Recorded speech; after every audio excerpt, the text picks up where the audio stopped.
A friend in need is a friend indeed. An African village story in English. Gather close, my children, and listen well. This story comes from a time long before the world grew cold, when men could speak with animals, when rivers sang, and when the wind carried messages from one creature to another. In those days, peace covered the earth like morning dew. Man could reason with the lion, the snake could chat with the hunter, and even the birds of the sky would share secrets with the trees. It was in such a time that two farmers lived in a quiet Igbo village surrounded by wide green grasslands. Okoro, the proud fowl farmer, and Obinna, the humble crop farmer. Okoro owned many chickens, strong cocks, proud hens, and plump little chicks. But one dark night, a long black snake crept into his pen, swallowing eggs and biting the young ones. Okoro heard the commotion and came running with a torch and cutlass in hand. The snake fled for its life, slithering through the bush until it reached the cassava field of Obinna, who was still at work late in the evening. "Brother Obinna," cried the snake, with a voice like the wind whispering through dry leaves. "Save me, I beg you. That man wants to kill me. I have nowhere left to go. Please hide me." Obinna's heart was soft, too soft. He looked at the trembling creature and sighed. "Ah, snake, even you are a creation of God. I cannot watch you die. Come, I will keep you safe for a while." So, with the old charms of the forest, Obinna opened his belly by spiritual means and gave the snake a hiding place inside. And from that moment, his life was never the same again.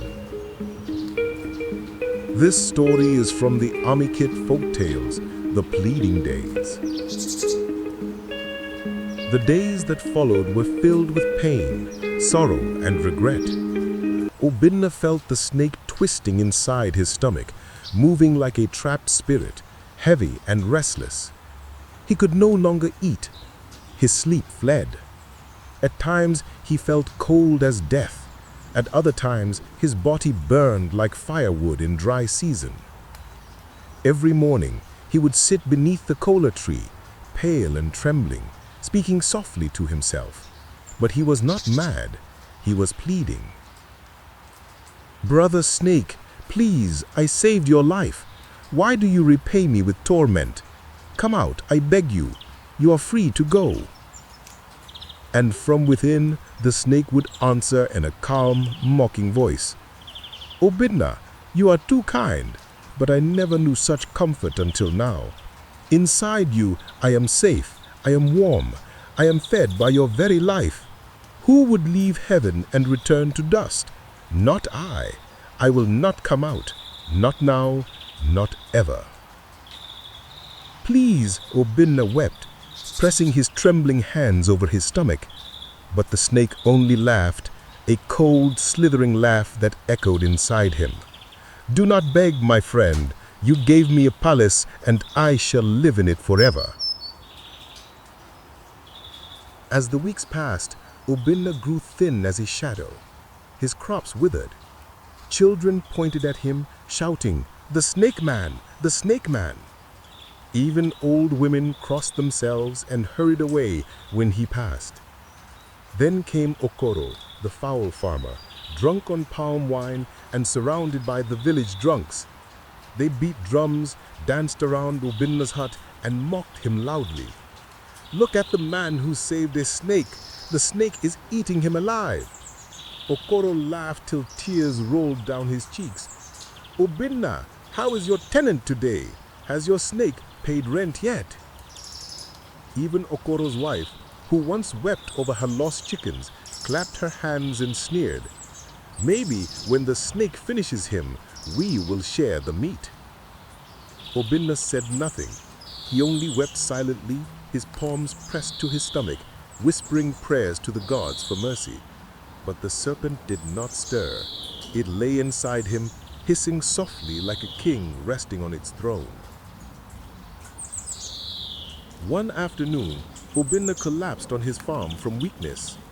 When he woke, he swore he would not die without trying every means. He took up his walking stick and began to wander in search of help. He went first to Mazi Chukwemeka, the herbalist by the river. The man burned sacred leaves, sang old songs, and poured medicine down Obinna's throat. But when the snake hissed inside, the fire died out, and the herbalist shouted, "Tufiakwa, this is beyond my power." Obinna continued his journey to Mama Ijeoma, the old woman of the forest. She listened quietly, eyes deep with knowing, and said, "My son, this is no ordinary snake. It is a spirit serpent. Only the sky people can remove it." "The sky people?" Obinna asked weakly.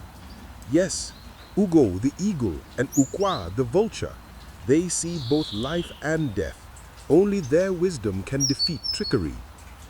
So Obinna climbed the great Iroko hill at dawn. The wind blew fierce, and bird shadows danced over his face. He lifted his weak hands and cried out, "Great Ukwa, great Ugo, I am a man whose kindness has become a curse. Save me before I die." Ukwa descended first, twisting his neck slowly. "You are the man who swallowed a snake?" he asked. Obinna nodded, trembling. "I pitied it. I did not want it killed." Ukwa sighed deeply. Pity without wisdom is sickness. He called aloud, and Ugo the eagle descended beside him, his wings bright like the morning sun. Together they chanted, "Kindness turned poison, let truth remove it.